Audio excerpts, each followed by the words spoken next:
Shri Radha Gopinath Ju ki jai, Anant Gauta Vaishnava Vrinda ki jai, Gaur Premanandi Hari Hari Bo.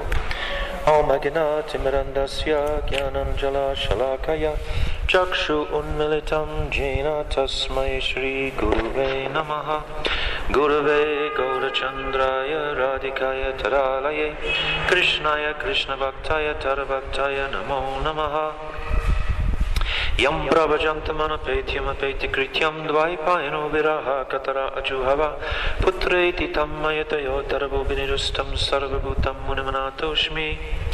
I first of all offer millions and millions of Dandavat pranams unto the lotus feet of my most beloved Gurudev, Nitya Leela Pravishna Om Asto Tarasarashishimad Srila Bhaktivedanta Narayan Goswami Maharaj.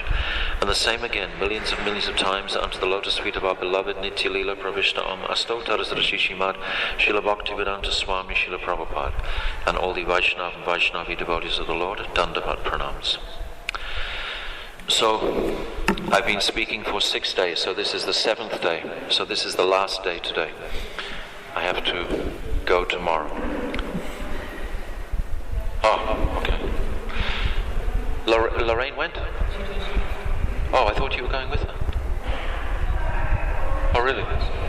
Really? Okay, good. What I set out to do was to go through the whole Bhagavatam systematically, canto by canto, and follow the thread of bhakti and see the consistency and the connection of all the chapters and all the cantos all together. I must have been mad to think that I could do that in 7 days.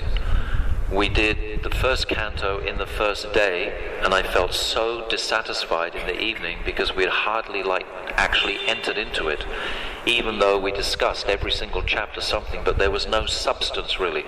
So we turned around for the next 2 days and went back over it again, more systematically. And I'll just briefly reiterate the first canto, and then we'll do the same with the second canto. So at least after 7 days, I will have shown the thread through the first canto and the second canto. And I'm quite pleased with that. I think that's okay. In 7 days, just to go through those. So, in the first canto again, the first chapter is questions by the sages, and then Sutta Goswami answers in the second chapter. And as we've described every day, these sages were yogis and mystic and karmi yogis at Naimisharanya initially. So this is what Srila Vishwanath Chakravarti Thakur describes. So we're going to see a change in their hearts. That's what's going to actually be manifest on the pages of the Bhagavatam. So in the third canto, in the third chapter rather, Sutta Goswami is continuing to answer the questions. So immediately he presents the Virata Rupa form, which is described as for neophytes, but it gives you a form of the Lord. It takes away the impersonal conception straight away. And then he begins to describe the Purusha avatars and the creation of this material universe in that third chapter. So Krishna's immediately established. We're not looking anywhere else except Krishna. He's the Satyam Paramadimahi. This is what Sutta Goswami is making clear. And then the 4th, 5th and 6th chapters are this beautiful conversation between Narad and Vyasadeva.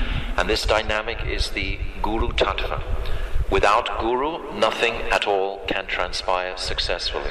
We described yesterday how can something from that transcendental realm enter the transcendental part of our consciousnesses without that transcendental individual there to actually do it. Not possible. You can't take something from material and make it transcendental. It has to come from, we are already transcendental, but we don't know it. We've forgotten it. We're covered over by the false ego. We're already there. But that has to be woken up, just like fire in wood. Can't be ignited till another piece of fire touches it. Then it will be ignited. So similarly with us. So that's in the 4, 5 and 6. Then the 7 is this dramatic story of Ashvatthama. We're going straight into the Mahabharata. Actually the Mahabharata continues through till the third canto. and then the Mahabharata more or less subsides away. But so it's very helpful to have read the Mahabharata a few times to understand the whole story background. So in this 7th chapter, very sensational description of Ashvatam, chopping off the heads of Draupadi's 5 Kumaris, the princes. And then after that 7, then the 8th chapter are the prayers by Queen Kunti, and a description of Maharaj Parikshit's birth after Ashvatam again had thrown that raging Brahmastra at his womb, described how this like radiation in the cosmos was blinding for all the planets. Very sensational, captivating for the consciousness. So this is like we're seeing the flow. And then it's the 9th chapter, which is the departure of Bhishma Dev, answering all those beautiful questions. And then after that is the birth of after that are the 2 chapters about Krishna leaving Hastinapur and arriving in Dwarka. These are very personal chapters. 10 and 11, again we're seeing Krishna's personal interaction with all his relations and his relatives when he arrives in Dwarka. And then the chapter 12 is the birth of Parikshit himself. So then some focus is being taken on who is going to be the inquirer in this whole Bhagavatam. Parikshit's character is chanted by all the astrologers.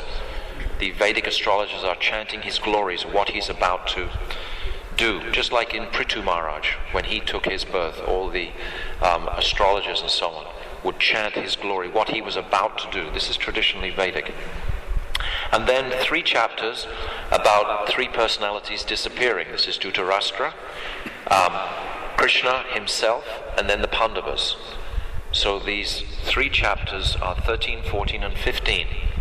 So there's 19 chapters in this first canto. So just by talking about this, it gives us something of a handle on the first canto. It's very helpful, I find, and the acharyas themselves, as we described yesterday, are also doing this. I described to you yesterday how Srila Vishwanath Chakravarti Thakur has told in each canto how many chapters are about this particular tattva, how many chapters are about this, how many chapters are about this, how many chapters. And this way, even mathematically, scientifically, you can start to catch it. You can see something from that sort of consistency point of view. We're not even going into the actual topics, but it's helpful to get the structure, to get the system. So then after those 3 chapters, very powerful chapters, when Arjun comes back, he's lamenting, and he tells the news that his most beloved Krishna has departed this world, and his lamentation is very deep. And Yudhishthira also, they're so bereaved. It's like the light has gone out of their lives. It's very, very powerful impression for the sadhak approaching Krishna. All of a sudden, you're feeling emotional about God. At the beginning of the canto, you didn't even think God existed. The sages were thinking he was just like a money man, just do some yajna and we'll get some sort of result from it. Karmis, they do some seva and then they want something, like a man working for a rich man. He just wants his slice of the pie.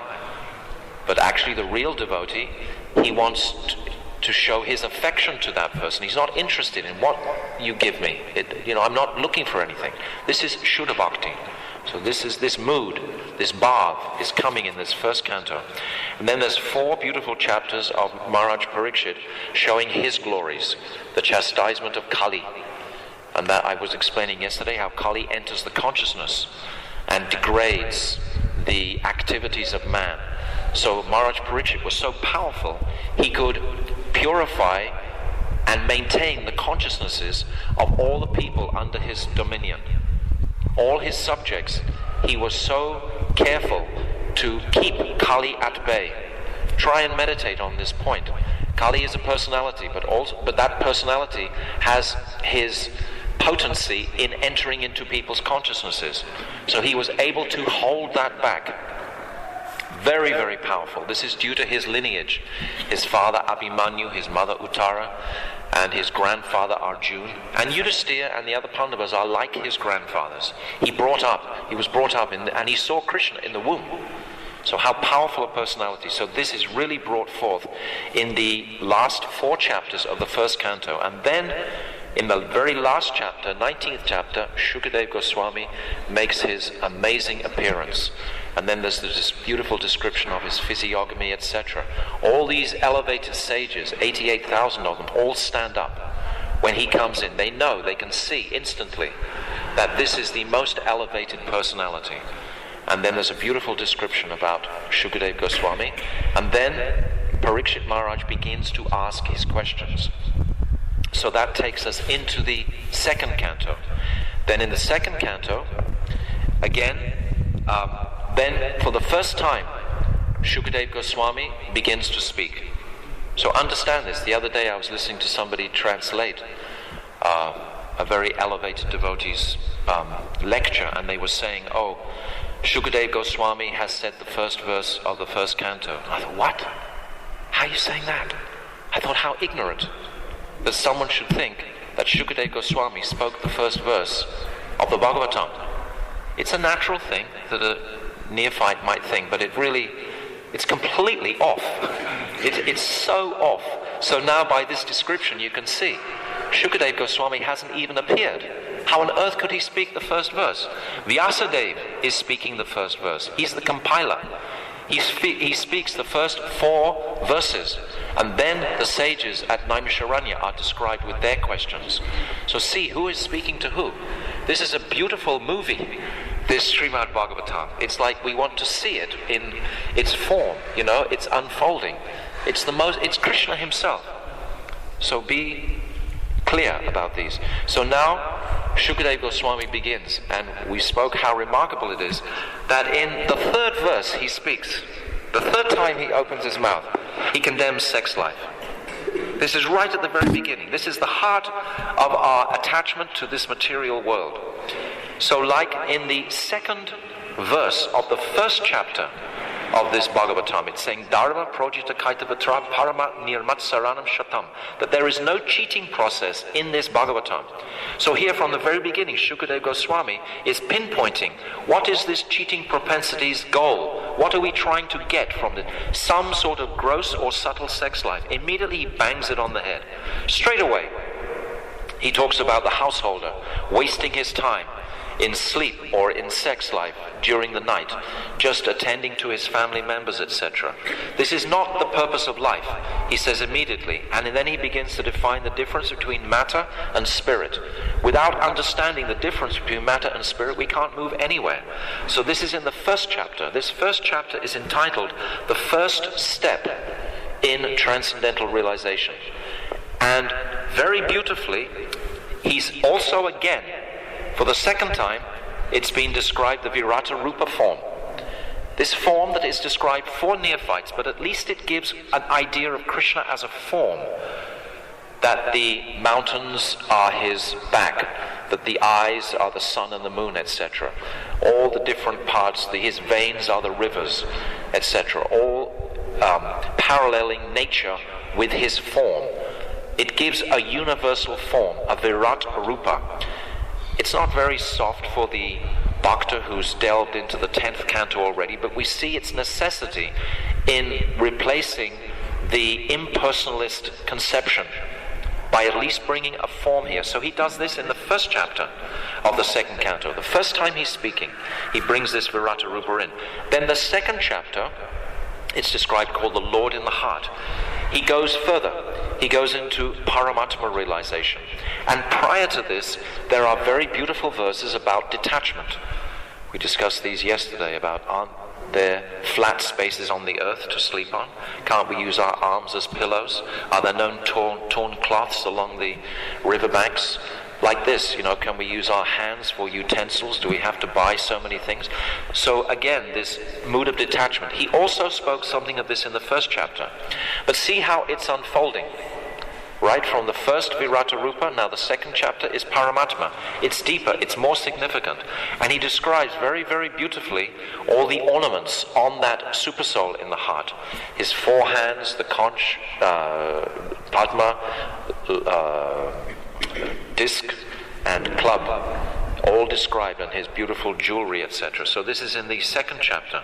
And he's also describing how the yogis can move up to Satyaloka. So again, who is he addressing? He's looking in this whole assembly and he's seeing these various yogis and people desirous of mystical opulence. This is their nature at this point. They've already started to turn because they're in the association of Sutta Goswami. And now they've become in the association of Shukadeva Goswami. So this powerful impression of these personalities is already affecting their heart. And then, in the third chapter, it's called Pure Devotional Service. And there's a very beautiful verse where Shukadeva is saying that if you desire anything, if you desire material wealth, if you desire yogic siddhis, or if you desire prem, worship Krishna. In any condition, worship Krishna. So he's making it very broad here. So there's a science to this. Bhaktivedanta Swami Prabhupada talks repeatedly the science of the Srimad Bhagavatam. So what we're discussing is, in an analytical way, is that science. Because it helps the consciousness to get a grasp on it. It takes it away from its hazy kind of idea. Now, in this third chapter, what is very beautiful, there are 11 verses by the sages glorifying bhakti. So the sages have been touched. This chapter is also described as a change of heart.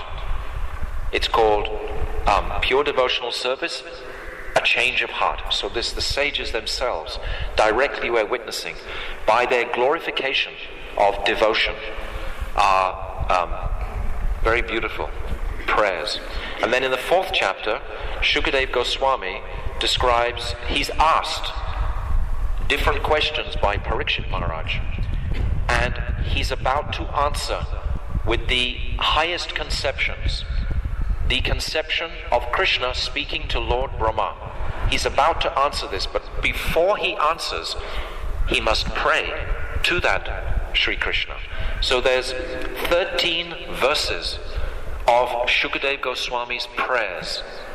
Very, very beautiful. This is devotion. We discussed at the beginning that Vishwanath Chakravarti Thakur has explained that the Satyam Paramadimahi, described in the first verse, Satyam means absolute, Parama means topmost, Dimahi means to meditate. So what is to be my meditation in the Bhagavatam? My meditation is to be devotion, devotion, devotion, devotion, devotion. And we're seeing it in these personalities. We're seeing how these devotees are expressing their devotion. They're asked a question and immediately they feel unqualified to answer. Immediately they have to pray for that potency to come from the spiritual world. So Shukadeva Goswami, in this fourth chapter, in 13 verses, beautifully glorifies Krishna. And we read many of those verses yesterday. So this is where we're up to. And then in the fifth chapter, this is the appearance of Lord Brahma himself. Prabhupada titles this one the cause of all causes. But there's not so much detail here, again, of the actual answer to the question, which is the creation. So there's beautiful descriptions of Narad approaching his father. And we described that at the end of yesterday's class, remember? We were describing about this beautiful relationship between Narad and his father, how he's so submissively inquiring about the nature of the cosmic reality. We're thinking that actually Lord Brahma, he's the one who's created everything. He's not sure because he's seen Lord Brahma performing austerities. So who has he performed austerities to please? If he is the supreme controller, why would he want to perform austerities for who? You don't just perform austerities if you're the boss. You have no. Krishna doesn't perform austerities. Have you heard Krishna? He sometimes has to perform austerities to meet Radha. That's for sure. because he's not the boss in Rasa Tattva. Radha is, so he has to perform those austerities. But as far as, you don't see Krishna sitting on a kushamat facing north and forming his pranayam like that. But Lord Brahma is doing this. So Narad is assuming you must be worshipping somebody, but he's not sure. He doesn't know. This is the beauty. When we understand that they're not conscious of that, then we see them becoming realized through the process of these teachings in the Bhagavatam. So how inspiring is that for the sadhak to see, witness? We're witnessing the sages' realizations. We're witnessing Narad's realizations. So then Lord Brahma begins to speak, and again he describes the Virata Rupa. So this is the third time. Again, he's substantiating the personal aspect. Why? Because this impersonal bhav is present naturally in the state of the jiva. And I described all that the other day in relationship to that beautiful explanation by Srila Bhaktisiddhanta Saraswati, explaining what it's like in the Tatastha. That neutral condition that we're in. It's a spiritual condition. We've come from there. We're carrying a very deep impersonal impression. We have to kind of work at creating the personal impression.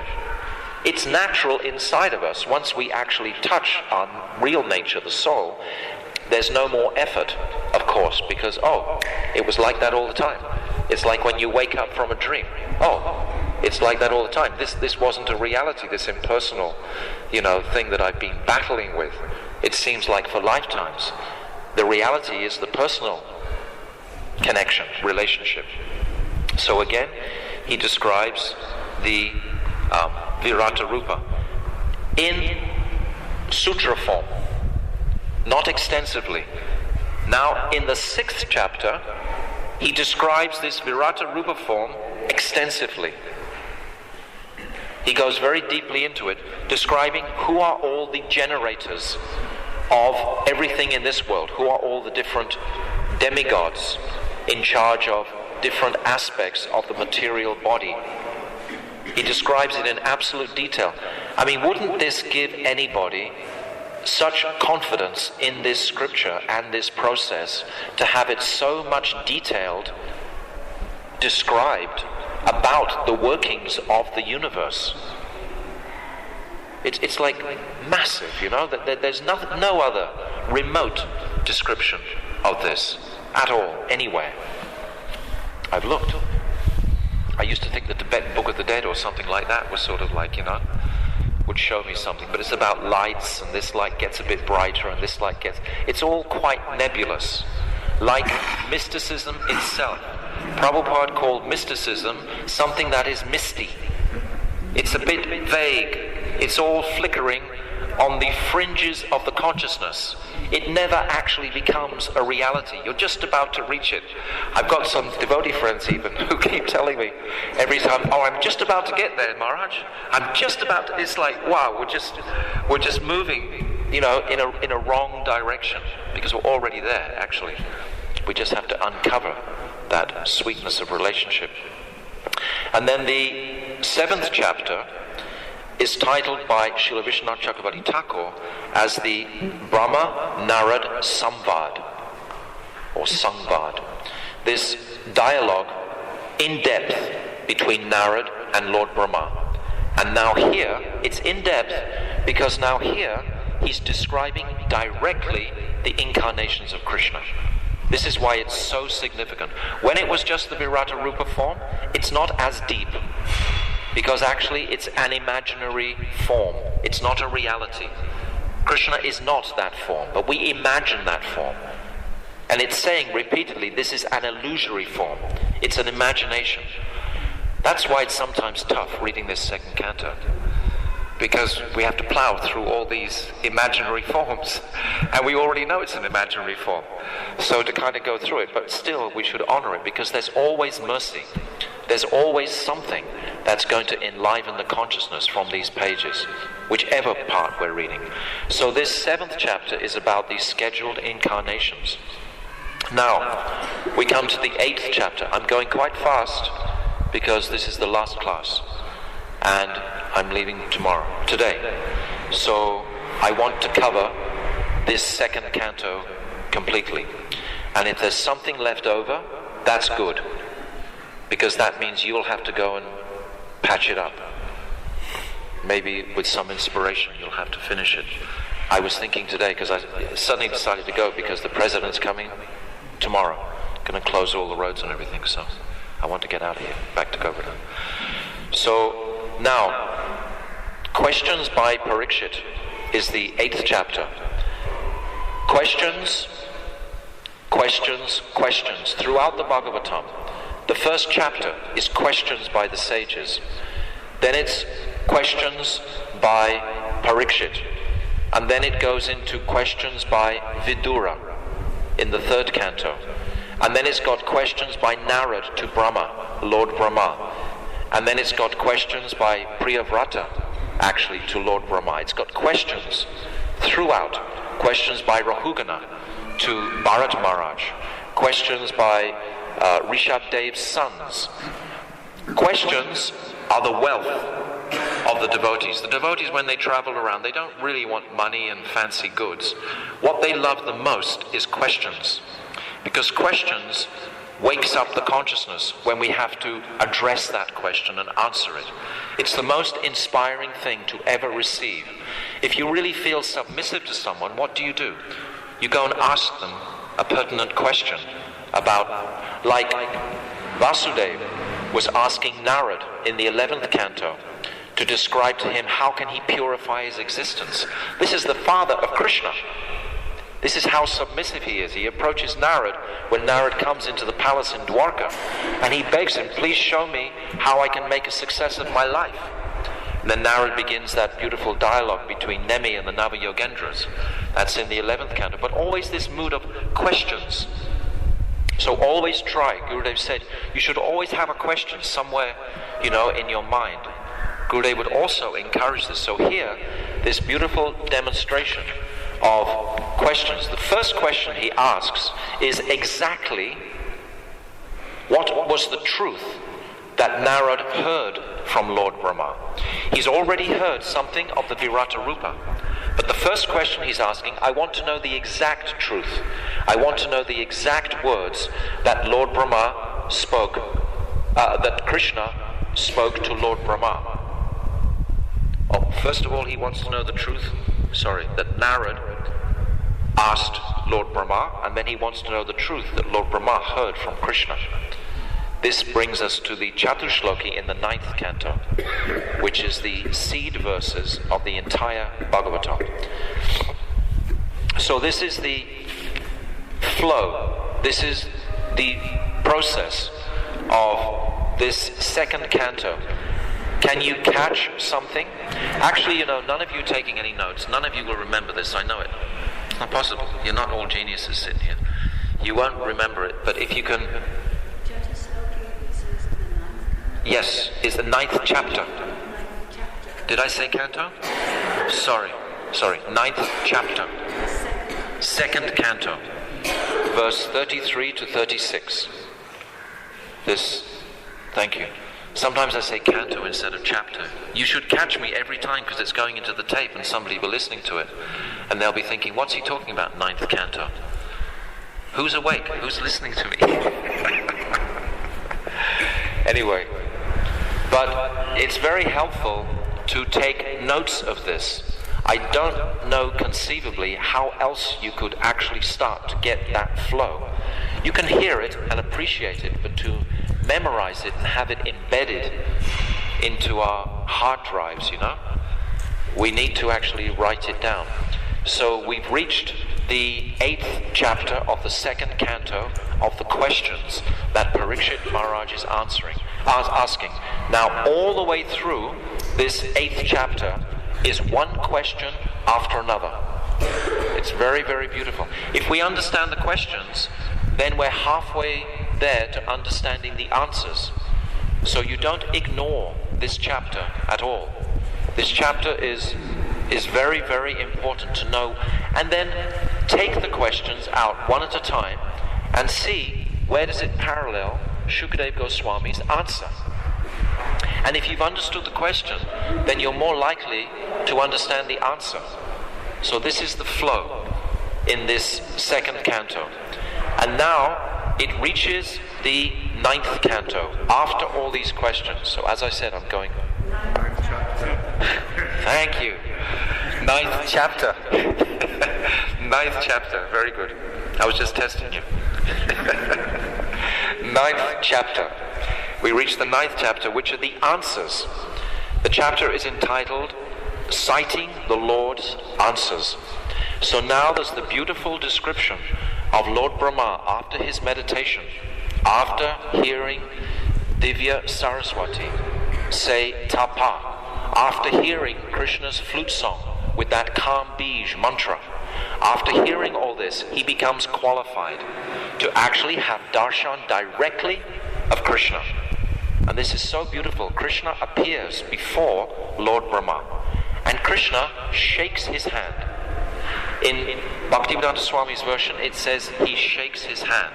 In Srila Vishwanath Chakravarti Thakur's version, it says he touched him. Same thing. There was physical contact between Lord Brahma and that supreme person who has been described as the creator of this entire phenomenal universe. So Lord Brahma, he's relating this most of the most powerful conversations, because it's direct words from Krishna himself. That's why it's called the Catur Sloki. That's why it's called the seed verses. It's the very essence, because it's come directly from Krishna himself. It hasn't been sort of embellished for our more simple understanding. It's direct, and it's described in 4 verses. And these 4 verses are given categories. There is Gyan, is the first verse. And then the second is Vigyan, realized knowledge. We'll go into them in a minute. And the third is Rahasya, confidential knowledge, secret. This is the 3rd verse. It's all embodied in the 1 verse. And then the 4th is the Abhideya Tattva. This is Tadanga, it's described. So these 4 categories are given to the 4 verses to help us appreciate them more. If I say the first verse is about Gyan, oh, what does Gyan mean? It means knowledge. So now, what is that knowledge that Krishna is giving? So now, I think we should go directly to these verses, because what would be the presentation of the second canto without a description of these 4 verses, which is the essence of the whole Bhagavatam, and it's contained in the 2nd chapter. But I wanted you to see how it arrived here. What was the process? What was the flow to reach this place? What was the picture? How did it manifest to come here? So, Aham eva sam eva gre. This is the 33rd verse of the 9th chapter of the 2nd canto. So the 9th chapter.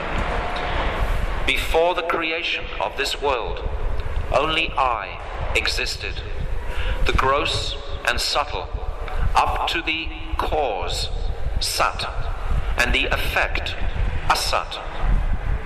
There's always cause and there's always an effect of the cause. Right? If you push something, it moves that way. That's like the effect. Something happens and there's an effect to it. Right? So there's cause and there's the effect of that cause. Right? It's like you throw a rock into a lake.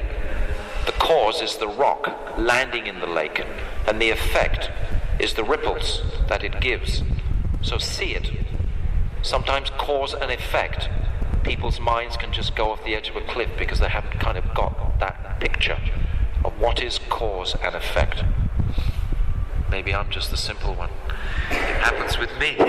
Maybe all of you don't have that. He's saying, the gross and subtle, up to the indefinable Brahman. In other words, the cause and effect did not exist. Nothing other than I existed. What manifested in the form of creation is also I, and after annihilation only I will remain. This is so powerful. This is so incredible. Krishna is saying directly himself that everything is coming from him. Aham, I, eva sam, eva gre. That nothing exists outside of I. He manifests so many parikas from his Swarup Shakti, coming from his left side, from Sri Radha, the three essential potencies, Sandini, Samvit, Hladini, coming from Swarup Shakti. All his parikas, ultimately, his energetic aspect, Sri Radha. So in Tattva, we're seeing it like Swarup Shakti. In Rasa Tattva, it's another dimension altogether. Because Krishna forgets this aspect of his supremacy in the association of Sri Radha. In the association of Sri Radha, he is taking her foot dust, putting his peacock feather and flute. Venum karan nipaditam shkalitam shikandam. He's putting all his, life at Sri Radha's lotus feet. But in this sense, he is the original entity, Sri Krishna himself. So this is Gyan. From this verse, all knowledge of Krishna will be derived, and this will be fluffed out and explained through the Bhagavatam, particularly by Lord Brahma himself to Narad. And then actually in the next canto, it's Maitreya Rishi is going to be speaking to Vidura about this exact knowledge. But it'll be a following on from here, explaining the nature of this knowledge. Now the next Catur Sloki, Rite Ritam Yat Pratiyata, Na Pratiyata Ka Atmani, Tadvidyat Atmano Mayam, Yato Basa, Yato Tamaha. The supreme truth, Paramatattva, or Swarup Tattva, is the only real truth. One should understand that which is seen to be separate from this truth, or not existing within it, to be the product of the supreme truth's deluding potency, Maya. So anything that is not embodied in this supreme truth is actually the illusory energy of Maya. This is a description of what we call Advaya, Gyan, Para Tattva. I've spoken many times, classes, on this subject. Gurudev would speak regularly, at least once every few weeks, on this topic. It's described in many of the Walking with the Saint books. But this anything that basically there is nothing in existence that is separate from Krishna. So this is giving us Vigyan. This is giving us direct perception, direct realization of Krishna. If we meditate on this. First of all, it was substantiated in the first Catur Sloki that Krishna is the only supreme. Krishna is everything. And now that's been expanded upon. That there isn't anything else except him. That if you perceive through illusion anything separate from him, that is the illusory energy, or Maya Devi. So even it's describing that. So this is giving us an understanding of Vigyan.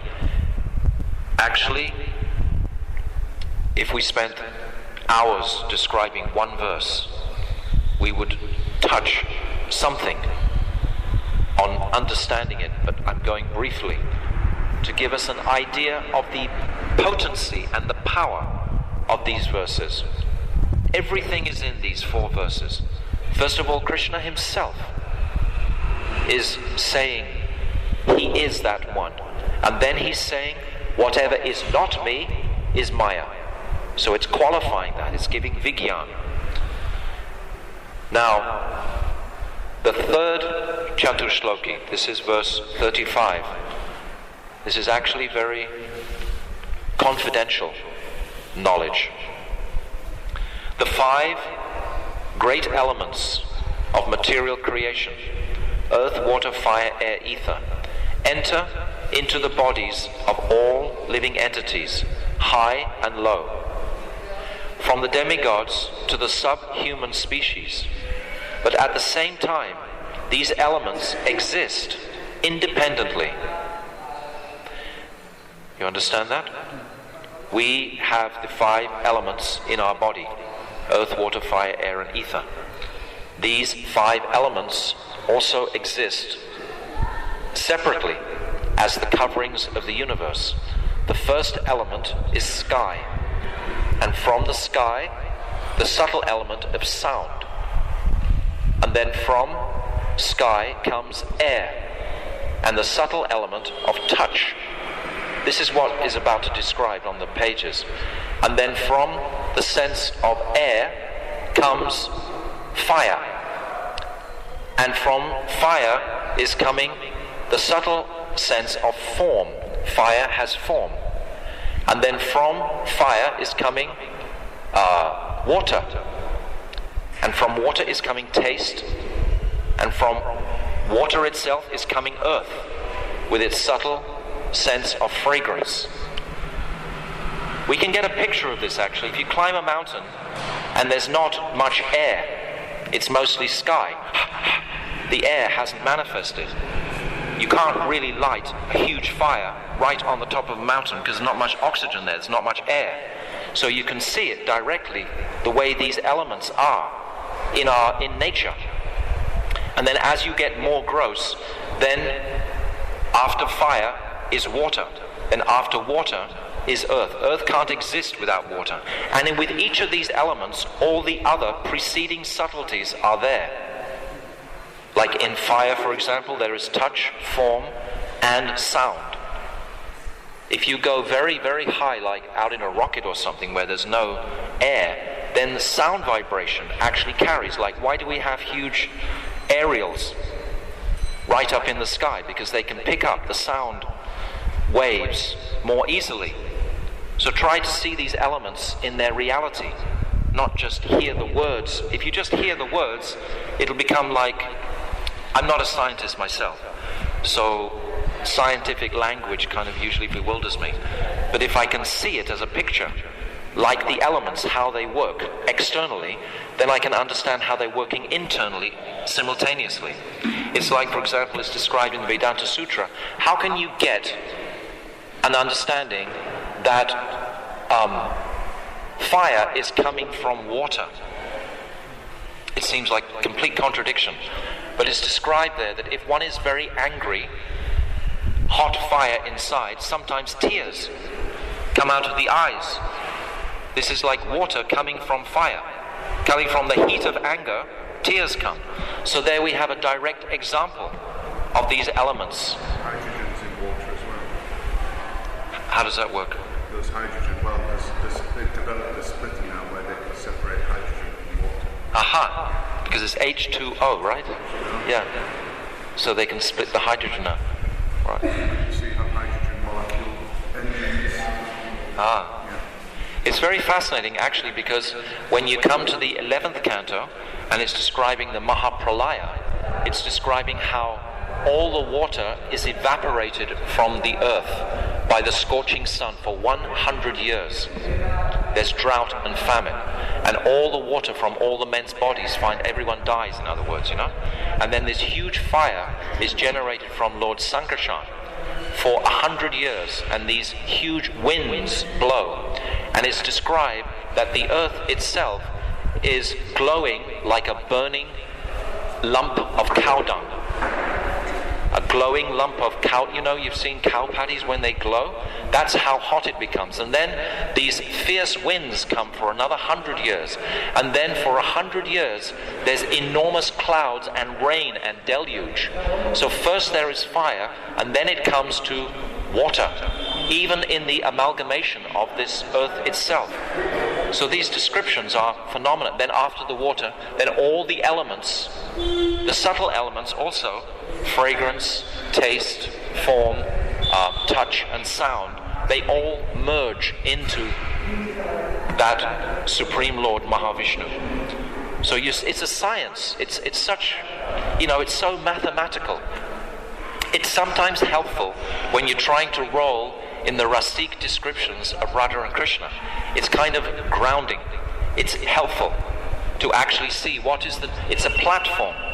When you have this platform strong and stable, then you can actually jump into these Rasik appreciations very easily, because you know you've got a solid foot to land on, because you know the nature of the world.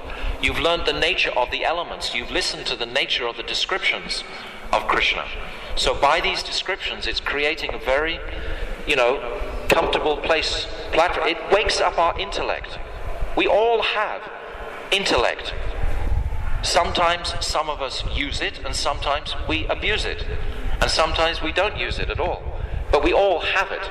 It's our choices how to, bring it up or not. We all have the capacity for that.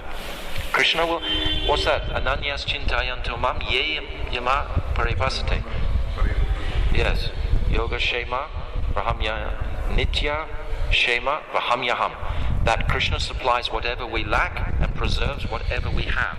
So if we have a desire to understand these topics, Krishna will provide, enough tubes in the mind to understand it. It's not so difficult. Yes. Piti Purvakam, Dadami Yoga. Yes. To cross over these, by constantly serving Krishna with love and devotion. Yes, many verses in Bhagavad Gita. Actually, Prabhupada's Bhagavatam is filled with parallels to the Bhagavad Gita. Prabhupada really pumped the Bhagavad Gita into the world. And all his commentaries are supported on a platform of Bhagavad Gita. Bhagavad Gita is not way, way in the sky. It's actually the process of surrender. That's what the precepts of Bhagavad Gita are really bringing to. It's the doorway, the threshold into bhakti. Then we go through that threshold into the Bhagavatam. So let me finish this third verse. But at the same time, these elements exist independently. That's what I've just explained. They're in the body, it's explained, and they're also in the coverings of the universe, these elements. Similarly, I have entered into all living entities as the Supersoul, but at the same time, I am situated independently in my own Swarup, and I appear in my surrendered devotees internally. I appear to my surrendered devotees internally and externally. So this is very confidential, that Krishna will come internally into our hearts, externally as Thakurji, and internally as realized understanding of who is Krishna. We have been blessed by the mercy of a Mahabhagavat to understand the most Rasik conception of Sri Krishna with Radha in Vrindavan. This is exceptional in this age. If we were all sitting in New York now, or London, or Rome, or someplace in Europe, we wouldn't be able to access with such conviction and belief these Braja pastimes, these thoughts of Krishna and Radha in the Kunjas. It's just difficult in a neophyte stage to actually go there. This is why it's so wonderful to have the opportunity to actually stay in Vrindavan. It's very, very powerful. It should give us faith and confidence in this Dham, in the atmosphere of the Dham.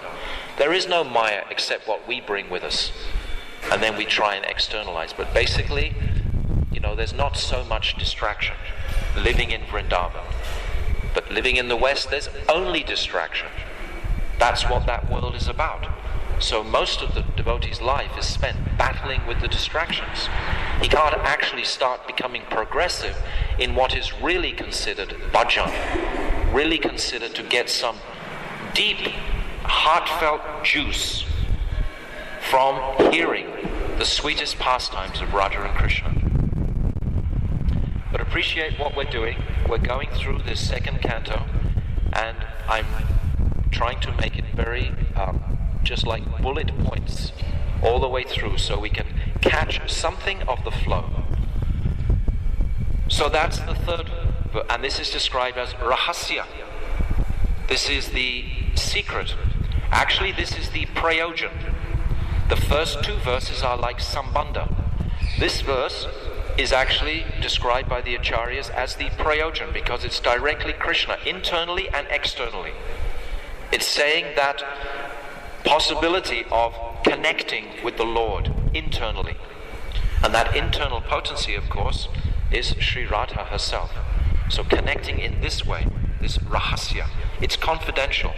And then the fourth is actually considered by the acharyas as the abhideya, or the tad anga, which are like the supportive limbs of bhakti. The path of bhakti.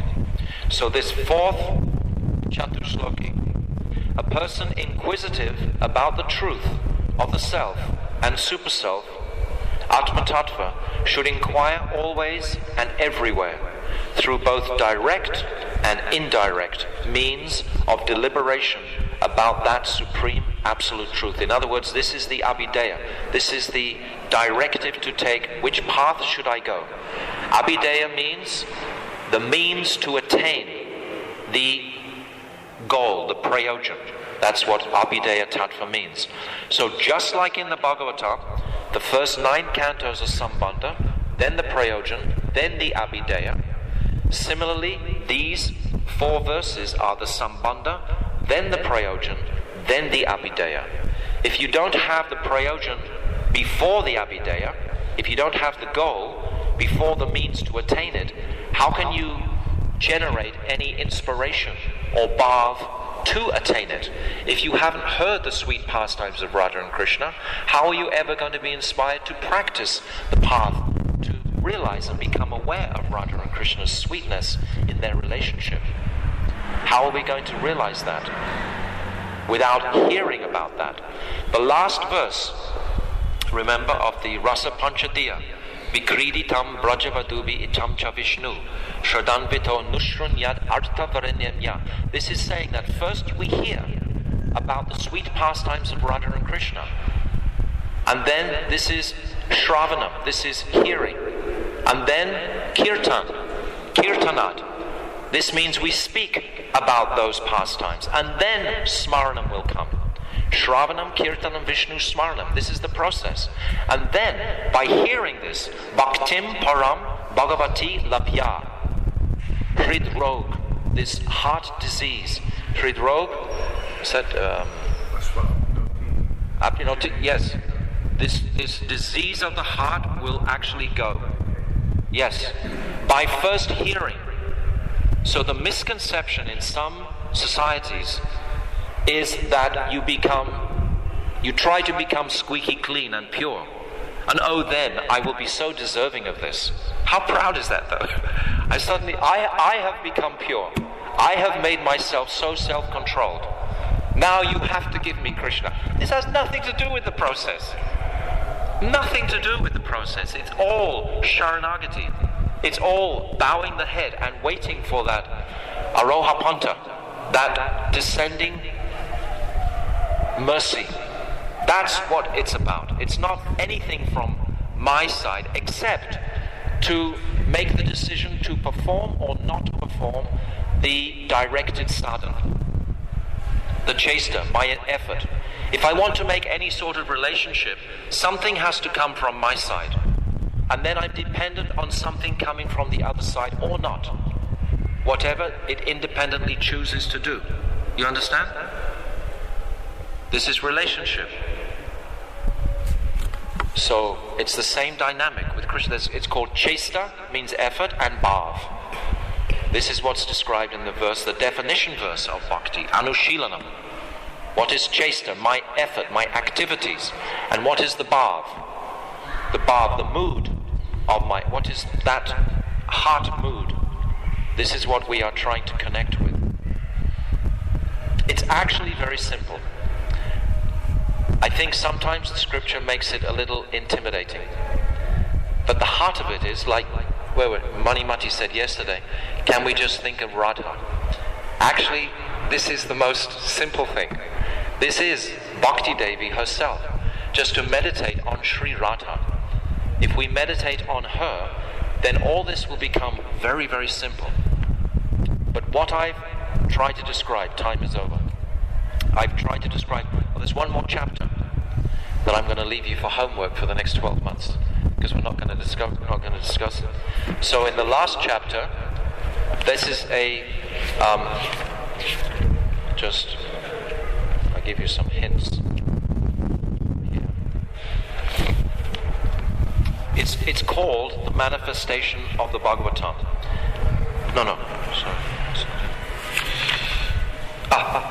The last chapter is describing the 10 topics that are about to be discussed, which we discussed actually 2 years ago.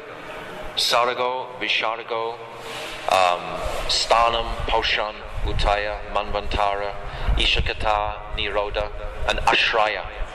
These 10 topics are about to be discussed. So again, Shukadeva Goswami, he's giving it in an analytical way. He's saying quite clearly, these are the topics we're going to discuss. Now he's saying this at the end of the second canto. So it's like the whole second canto is just a build-up substantiating who is Krishna. Even we're hearing the sound vibration of Krishna's voice directly in the second canto. It's so special and powerful. In this 9th chapter, this Catur Sloki, directly Krishna speaking. He's not speaking in the same direct manner anywhere else in the Bhagavatam. That's why it's called the Catur Sloki. Directly he's saying, what is the summum bonum? What is the path? What is Gyan? What is Vigyan? What is Rahasya? And what is the Abhideya? What is the path to achieve that? Directly. And all the rest is going to be explanations on how to achieve that end. So that 10th chapter begins, the first verse of the 10th canto, second canto, 10th chapter, second canto, describes the 10 topics that are going to be unfolded in the rest. And interestingly enough, this is quite mystical, I think, that somehow the sages remembered that Sutta Goswami had mentioned something about Vidura. And they ask at the end of this 10th chapter, can you tell us something about the conversation of Vidura? And then Sutta Goswami goes on to speak what Parikshit Maharaj has asked, and Shukadeva Goswami from his heart just begins talking about the conversation between Uddhava and Vidura in the 3rd canto. So that's what's about to come. But it seems like the sages were thinking about it, and then it actually manifested independently from Shukadeva Goswami. It wasn't like Shukadeva was actually asked about Vidura. He just started to talk about Vidura. But the sages, they have asked about Vidura. So the pastime of Vidura, inquiring to Uddhava, who's in a comparatively younger body. Vidura is like the older uncle. Vidura is the same age as Pandu, the same age as Dhritarashtra. Uddhava is the same age as Krishna, the same age as the Pandavas. He's young. So it's not really etiquette for an old man to approach a younger man for the spiritual knowledge. It doesn't really have it can be, but it's described that it's not the most comfortable dynamic. So he approaches Maitreya, who actually in years is older than Vidura. But Maitreya was present at the conversation when Krishna left this world, when he was sitting under the peepal tree, and he spoke to Uddhava. And it's described that occasionally he would glance at Maitreya. So Maitreya heard all this, and it's him who's going to impart the rest of this understanding to Vidura. So that's in the 3rd canto. So what I've done in 7 days, I've tried to explain only really the thread between the chapters, 19 chapters in the 1st canto and the 10 chapters in the 2nd canto. So even though none of you have taken notes, and you won't remember it past 3 days, but you'll get an idea that it exists, that a system does actually exist. There is a flow to it, there is consistency, it is there. And one day, when enthusiasm rises, then you'll take all the, and then make it embedded so that it can just flow. I was thinking about this, then I was remembering one time in Malaysia, you must have been there, Vichitri, maybe 98, 99, something like that. And Gurudev came late. And because he has all this so much embedded within him, he was late for an appointment that he had to go to a dentist after the class. And he only had like 15 or 16 minutes to speak to a whole assembly. And in 15 minutes, he took us from sufferings and sorrows to Tat Tat Bhav Ichamai. Just boom, like that. Smooth as silk. I was just sitting there in total astonishment that how he could just make such a presentation from suffering and sorrows in the material world to the highest conception of Manjari Bhav in 15 minutes. And my heart was just like smooth all the way. It wasn't like I've been presenting in bits and pieces and jogs, but just smooth as silk. You know, this is when you get the thread, when you really get the process, when you really see it, when you see it in its actuality, you can present it that way. So, through, You went there? That first tour in Malaysia. I remember Pundarik was there, Hari Priya was there. We were at Bala's house. Gurudev sat on a big Vyasasana. He didn't like it at all. It was his first Vyasasana, one of them. He just didn't like it. He says, why can't you give me a chair? They'd made this huge Vyasasana for him, you know. Then he climbed up into it, you know. A sort of different mood. Like sometimes when he went to a lecture, they would give him a big Vyasasana, you know. I mean, traditionally, Gurudev had always been preaching in people's houses in Mathura, you know, in a much more comfortable kind of place. But anyway, it's necessary sometimes. So thank you very much indeed for being here. Without your presence, how would I have begun to understand this flow? Even if you haven't understood it, I have understood a little bit more than I did 7 days ago, believe me. I had to work really hard to actually get this. And I really appreciate having someone to be able to speak it to. Because in most places in the world, they're not practicing so seriously. But the devotees, only the devotees in Vrindavan practice seriously. Because like Krishna's here, Radha's here, in the trees, the Jamuna, Giriraj Govardhan, Vrindadevi, it's so alive, it's so present. This is Krishna's Dharma, Tad Dharmanam. This is Krishna's Vrindavan. So those souls who are fortunate to live here, we can speak these topics. You know, that's why I love to come and have this opportunity. In the West, you've just got to say, you know, stop your drugs, sex and rock and roll. Stop this, chant more. You're still listening to rock and roll. Yeah, you've got to kind of like work through a lot of different stuff, you know. It's in the, but here, it's the atmosphere. Actually, I tell you a secret, the atmosphere is even cleaner in Govardhan. If one day you come to Govardhan and stay there, there's not quite so much contamination that is actually creeping into this village, almost like township now. You've got materialists coming here, they're talking about money and rent and big buildings, and, you know, you've got all the, but in Govardhan it's just a little country village still. Millions of tourists visit it, but they all visit it just to do the parikrama. Then they get so exhausted that they have to leave and go back to sleep. They don't want to stay around, you know. But it's clearer. And it's saying, actually, in all the places on the planet, the place that is least contaminated by Kali Maharaj is Govardhan. In the whole universe. So, it's good to know. Anyway. Aha. It probably is Navadvip as well, which is not different. Koladweep, non-different to Govardhan. Yes, maybe you've heard that. Anyway, thank you very much for coming. And all of your questions. Thank you. I'll take them afterwards with me. Jai, Srila Gurudev Ki Jai. Gaur Premanandi. Hare Krishna, Hare Krishna, Krishna Krishna, Hare Hare, Hare Krishna, Hare Krishna, Krishna Krishna, Hare Hare, Hare Rama, Hare Rama, Ramo Ramo Hare Hare, Ramo Hare Ramo. Oh Hare Krishna, Krishna Krishna, Hare Hare, Hare Krishna, Krishna. Oh Hare Rama, Ramo Ramo, Hare Hare, Hare Rama.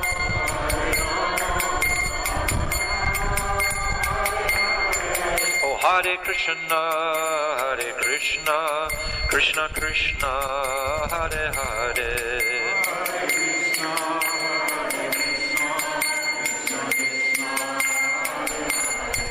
Oh Hare Rama, Rama Rama, Hare Hare.